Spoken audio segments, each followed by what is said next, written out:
Assalamualaikum warahmatullahi wabarakatuh. Hari ini kita akan membahas terkait dengan akuntansi, tabungan, giro, dan deposito mudharabah. Dalam transaksi tabungan dan giro itu hampir sama yang di debit dan di kreditnya. Ada 4 hal yang terkait dengan penambahan pada transaksi tabungan giro atau giro mudharabah.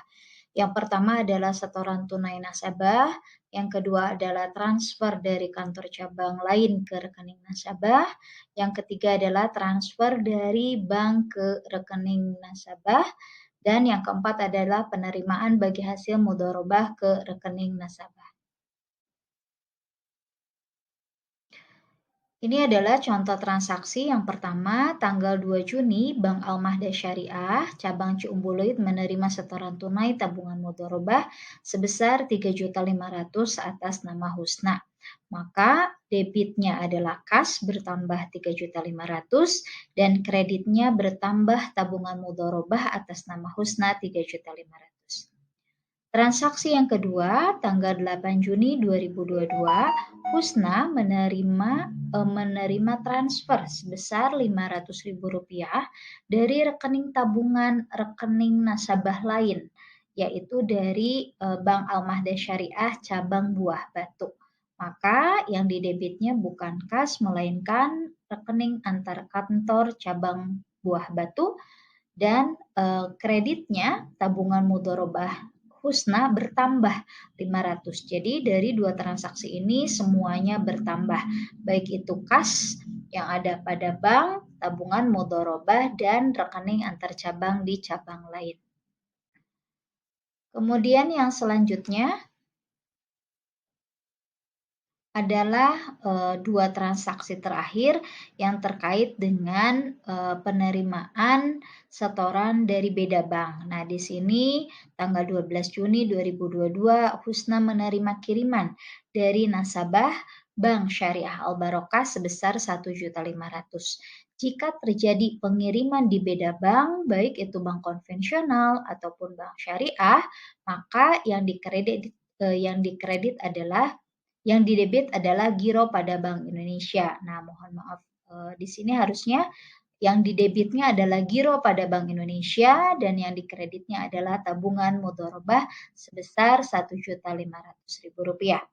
Kemudian yang selanjutnya adalah pada tanggal 31 Juni 2022, Husna menerima bagian hasil dari tabungan mudharabahnya sebesar Rp20.000, maka tabungan mudharabahnya Husna bertambah 20.000 dan hak pihak ketiga atas bagi hasilnya bertambah sebesar 20.000. Transaksi yang kedua adalah yang terkait dengan pengurangan tabungan atau giro mudharabah berkaitan dengan transaksi penarikan tunai melalui misalnya teller. Yang kedua adalah transfer ke rekening bank lain pada bank yang sama, bisa melalui ATM dan lain sebagainya, atau transfer kepada nasabah bank lain. Dan yang terakhir adalah penarikan biaya administrasi, kemudian pajak, dan lainnya. Untuk contoh yang pertama pada transaksi penarikan adalah penarikan tunai melalui teller, maka yang didebit adalah tabungan mudharabah. Sehingga posisi tabungan mudharabah itu adalah pada posisi dana syirkah temporer. Jika bertambah dia dianggap disimpan di kredit dan jika berkurang dia disimpan di debit. Kemudian yang selanjutnya kas berkurang karena ada penarikan secara tunai. Tanggal 9 Juni 2022 mentransfer sebesar 500.000 dari rekening bank lain ya atau nasabah lain ke bank lain yang bank yang satu cabang gitu ya, beda cabang. Jadi Husna mentransfer uang Rp500.000 ke rekening tabungan nasabah di BAS cabang Buah Batu sebesar Rp500.000.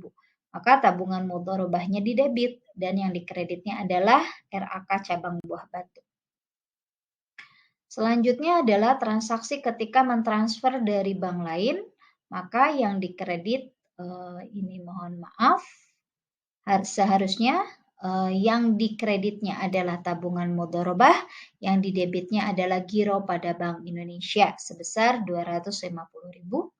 Dan yang terakhir ketika ada pemotongan untuk administrasi, maka tabungan mudharabahnya berkurang 10.000 masuk ke dalam pendapatan administrasi 10.000 pada pihak bank, dan pajak ya tabungan mudharabahnya berkurang 4.000 dan masuk kepada titipan kas negara atau pajak sebesar 4.000. Selanjutnya adalah transaksi deposito. Pada tanggal 1 Juni, Bank Al-Mahda Syariah menerima setoran atas nama Husna 5 juta rupiah sebagai investasi deposito mudharabah. Jangka waktunya 1 bulan dengan nisbah 60% untuk nasabah dan 40% untuk BAS. Nah, pada transaksi ini yang dicatat hanya yang 5 juta. 60% dan 40% tidak terjadi atau tidak berpengaruh pada tanggal 1 Juni. Sehingga kas bertambah 5 juta dan deposito bertambah 5 juta. Ketika akhir bulan tanggal 31 Juni dilakukanlah perhitungan, ternyata untuk bagi hasil mudharabah semuanya itu adalah 15 juta. Nah, maka diakui bagi pihak nasabah itu mendapatkan hanya 10.000. Jadi hak pihak atas bagi hasil deposito pada bagi hasil yang belum dibagikan senilai 10.000. Kemudian yang selanjutnya dibayarkan, maaf bukan 10.000 tapi 40.000 ya. Dibayarkan bagi hasil mudharabahnya kepada Husna sebesar 40.000 dan atas pembayaran tersebut dipotong pajak.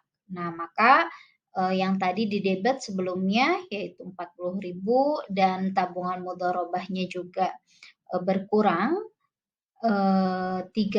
bertambah 32.000 dan kas negaranya bertambah 8.000. Nah, pada tanggal 3 Juli pencairan deposito mudharabah, maka yang 5 jutanya ini masuk ke dalam ditarik tunai ya. Nah, yang penambahan bagi hasil 40.000 itu tidak masuk di dalam deposito melainkan langsung ke rekening tabungan mudharabah. Sehingga alur dalam perbankannya jika membuka rekening deposito maka dia harus memiliki tabungan mudharabah terlebih dahulu. Demikian pemaparan untuk transaksi akuntansi mudharabah untuk transaksi tabungan, giro, dan deposito. Billahi taufiq wal hidayah. Wassalamualaikum warahmatullahi wabarakatuh.